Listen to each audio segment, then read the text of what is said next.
আর মহানবী যে মাদ্রাসার কথা কইব, মহানবীর মনে হয় মাদ্রাসা ছিল।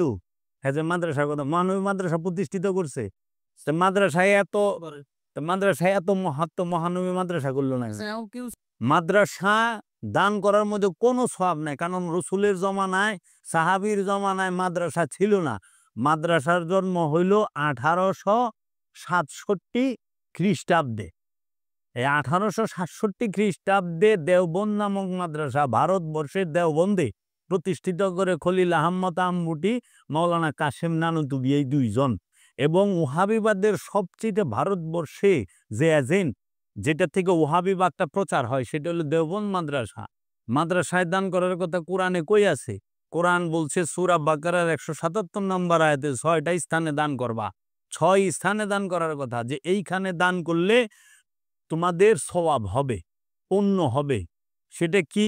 ইয়েতিম মিসকিনকে, যারা ঋণগ্রস্ত তাদেরকে, অভাবগ্রস্তকে, এগুলো সব মানুষকে কেন্দ্র করে, মুসাফিরকে। লাইসা জি, পূর্ব পশ্চিমের দিকে তাকানো, মুখ ফেরানোতে কোনো পণ্য নাই, ফায়দা নাই।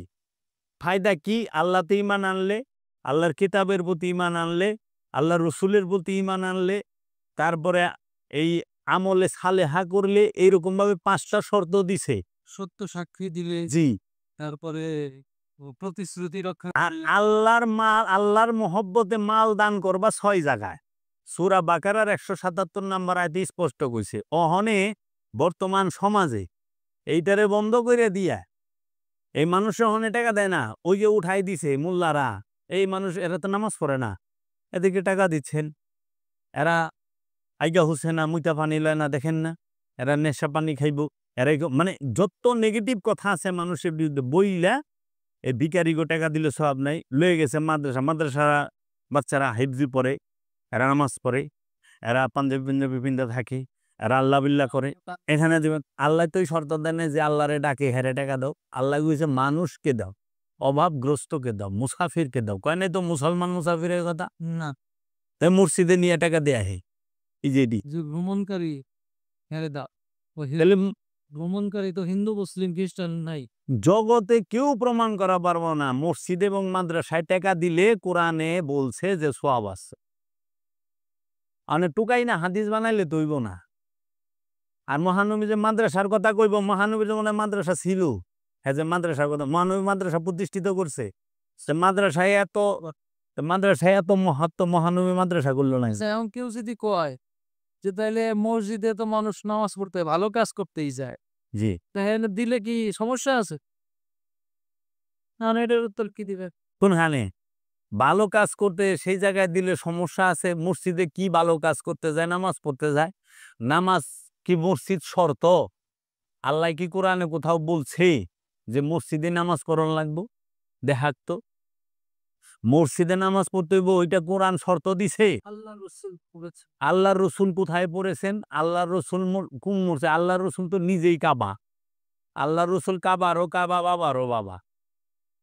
অনেরা নামাজের হাদিস পড়ুক যে আল্লাহর রসুল একদিন সাহাবায়ে কেরাম নামাজ পড়তেছিলেন। যদি একবার হাদিসই ধরি, হাদিসের লগে হাদিস দ্বিমুখী হয়ে যেত, সাংঘর্ষিক হয়ে যেত। আল্লাহর রসুল একদিন নামাজে উপস্থিত ছিলেন না, হযরত আবু বকর সিদ্দিক ইমামতি করতেছিলেন।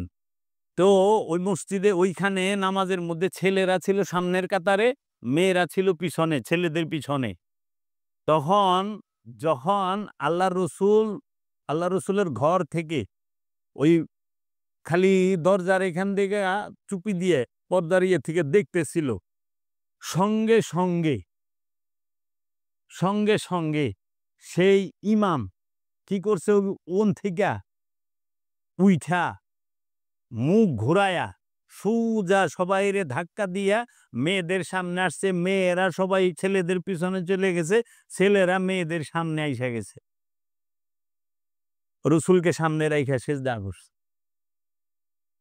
আর যখন কেবলা পরিবর্তন হইল, মসজিদে কেবলা তাইন যেখানে বলা হয়, যে স্থান থেকে কেবলা পরিবর্তন হইল, যখন বারবার মহানবী আসমানের দিকে চেহারা মুবারক উঠাচ্ছিলেন, তখন আল্লাহ বললেন যে হে আমার হাবিব, আপনি যেটাই খুশি থাকেন, আমি তো সেটা করার জন্যই আছি।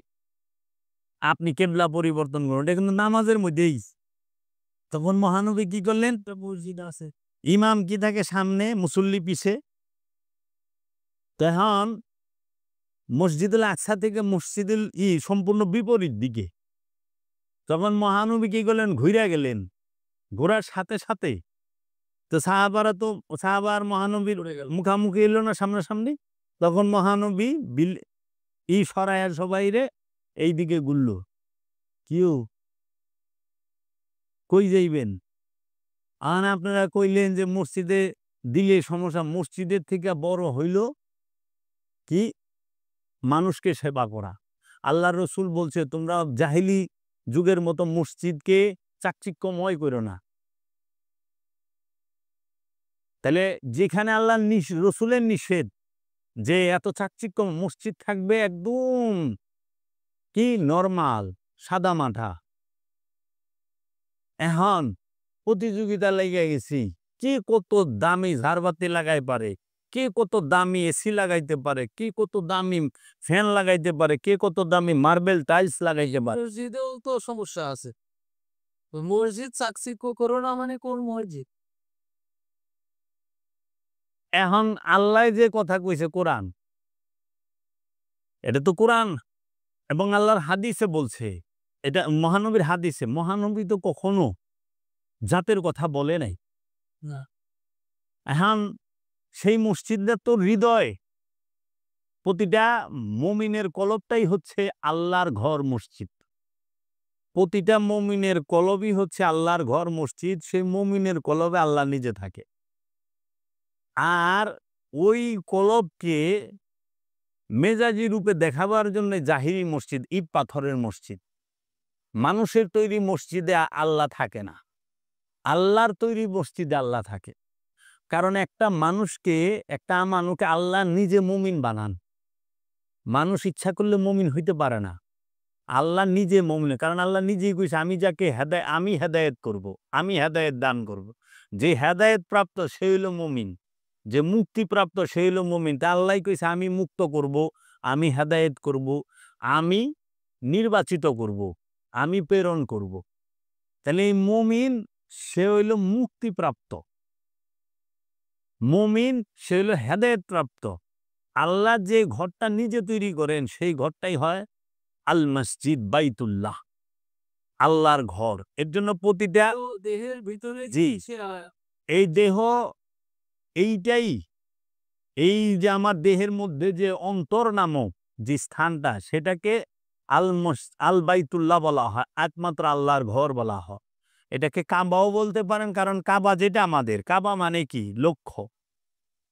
কাবা মানে হচ্ছে উদ্দেশ্য, কেবলা মানে লক্ষ্য। উদ্দেশ্যে পৌঁছতে গেলে লক্ষ্য লাগবে, এই লক্ষ্যে পৌঁছতে গেলে উদ্দেশ্য লাগে না? কাবা আর কেবলার মানে হলো লক্ষ্য এবং উদ্দেশ্য, উদ্দেশ্য এবং লক্ষ্য।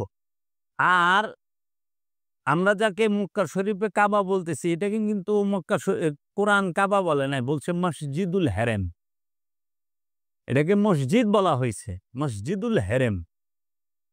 মসজিদুল আকসা সূরা বনী ইসরাইলের 1 নম্বর আয়াত, সুবহানাল্লাযী আসরা বিআবদিহি লাইলাম মিনাল মসজিদিল হারাম ইলাল মসজিদুল আকসা।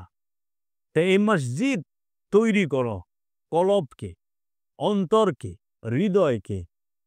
এই ঘরে আল্লাহ থাকবে। এর জন্য বলছে মসজিদ থাকবে সাদা মাঠা, মসজিদ চাকচিক্য থাকবে না। চাকচিক্য করলে তো আপনি ওই ওই দিকেই সার্বজনীন হইতে পারলেন না তো, কারণ সার্বজনীন বিষয়টা। আর আল্লাহ তো কখনোই সাম্প্রদায়িকতার হুকুম দিতে দেয়। দেয় নাই, রসুলও দিতে পারে না। কারণ আল্লাহর গুণে, আল্লাহর জ্ঞানে, আল্লাহর রূপে রূপবান রসুল, আল্লাহর জ্ঞানে জ্ঞানী রসুল, আল্লাহর গুণে গুণী রসুল। রসুল কখনো সাম্প্রদায়িকতার কথাই বলতে পারে না। যে সাম্প্রদায়িকতার কথা বলে সে মোল্লা, সে রসুল না। কারণ আল্লাহ কইছে আমি পৃথিবীর মধ্যে আমার খলিফা নির্বাচন করলাম আদম। পৃথিবীর খলিফা হইল আদম, আদমের রাজত্ব হইল সারা পৃথিবী। আচ্ছা, রসুল সে হচ্ছে রাহমাতাল লিল আলামিন, সমস্ত জগতের রহমত। তো যিনি সমস্ত জগতের রহমত, তিনি কখনো সাম্প্রদায়িক কথা বলতে পারেন না। আবার রসুল সে মানব জাতির হেদায়েতের কাণ্ডারি। তাহলে রসুল কখনোই সাম্প্রদায়িক কথা বলতে পারেন না। আর রসুল মানব জাতিকে হেদায়েতের আহ্বান করছে। আর হেদায়েতের জন্য এবাদতের হুকুম রসুল তার অনুসারী মানে আমানুকে দিছে, মুরিদকে অনুসারীকে আমানুকে বলছে তুমি নামাজ পড়ো, তুমি রোজা করো, আমানু তুমি নামাজ পড়ো, আমানু রোজা করো, আমানু হজ করো, আমানু কুরবানি করো, আমানু আমালে সালেহা করো, আমানু তুমি সুদ খায়ও না, আমানুরে কইছে। কিন্তু মানুষের বেলায় কইছে আল্লাহকে মানো, তৌহিদের ডাক দিছে মানুষের কাছে। আর মুক্তির কথা বলছে আমানুর কাছে। খেয়াল করতে হইব।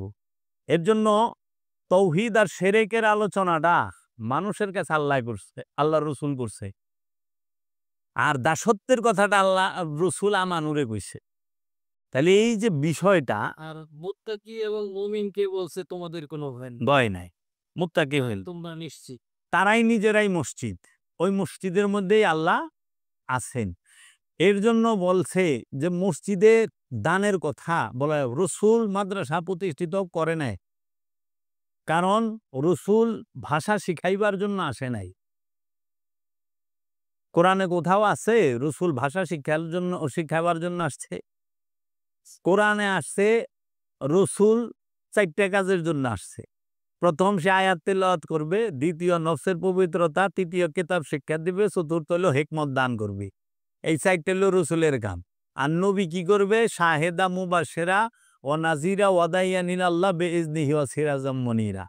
আল্লাহর নবী হলো শাহেদা সাক্ষী, মুবাশশিরা সুসংবাদদাতা, নাজিরা সতর্ককারী, আর দাঈ ইলাল্লাহ আল্লাহর দিকে দাওয়াত দেনেওয়ালা, তৌহিদের ডাক দেনেওয়ালা।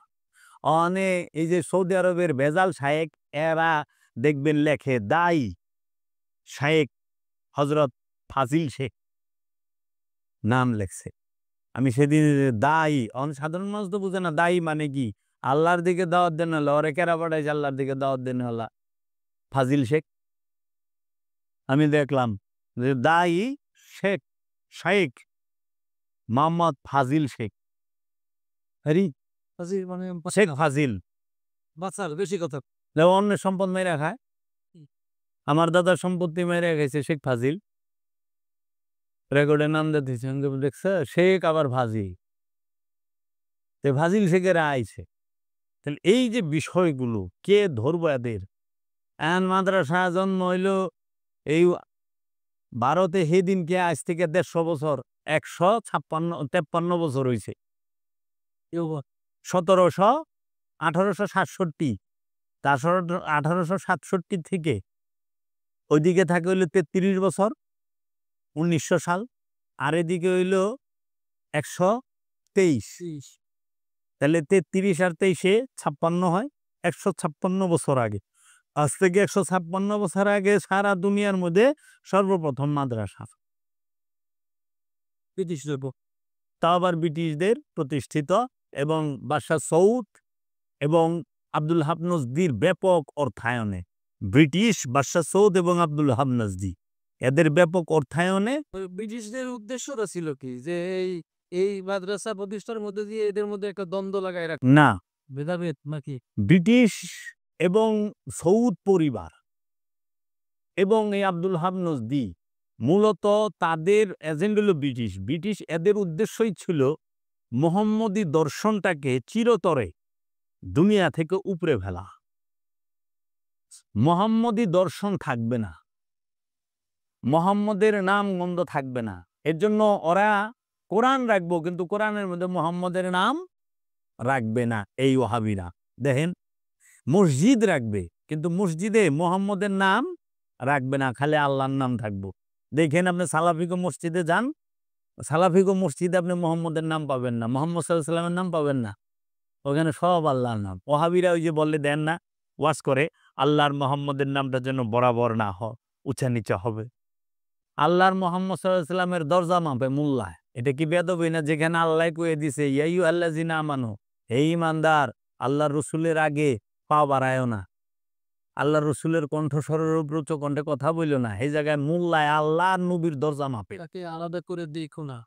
আলাদা করলে আমল সিদ্ধা জ্বালায় দিমু, পা বাড়াইলে আমলই জ্বালায় দিমু। কিসের আমলে বড়াই করস? আমলই তো জ্বালায় দিব আল্লাহ। আর ওই জায়গায় মোল্লায় আল্লাহর নবীর দরজা মাপে, কে বড় কে ছোট। চিন্তা করছেন? চিন্তা করতে পারেন একবার? আল্লাহ কোরআনে কয়ে দিছে আমার রসুলদের মধ্যে তোমরা ছোট বড় উঁচু নিচু কইরো না, নিষেধ, হারাম, এটা নিষেধ করে দিছে আল্লাহ সরাসরি। ওই জায়গায় আল্লাহর হাবিবের মধ্যে উঁচা নিচা করে এই মৌলবীরা, অন্থে সেরেক টাইনা বাইর করে।